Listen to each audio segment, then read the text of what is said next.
All right, so the third exercise is called the bird dog. And this is basically an anti sort of rotation exercise. It's still with that idea of not moving the core, but staying static while other things move. So you'll set up in all fours position, where the hands are directly under the shoulders and the feet are directly under the hips. And also make sure that your knees are not touching, but they are also about shoulder, or rather hip width. And so from this position, the challenge is to see if you can keep your back kind of neutral. You don't want to be hyperextended, but you also don't want to be super flexed, just kind of neutral here. Again, the challenge is going to be moving opposite arm, opposite leg. So I'm going to move opposite arm, opposite leg, and then I'm going to pull back in and then just sweep the floor gently before I go to my next rep. But what I'm going to have you do is hold this position for 10 seconds. You're going to feel your glute tight, you're going to feel your delt up in the front kind of start to shake a bit.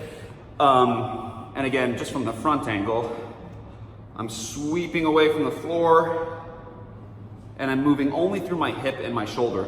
A good thing to think about, just to make sure that the low back doesn't extend too much when you bring your leg back, is think about pushing the heel straight back.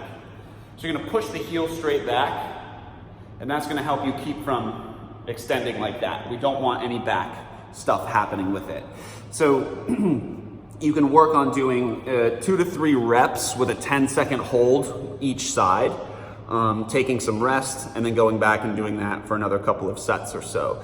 And it really should feel like the core is doing work to stabilize there.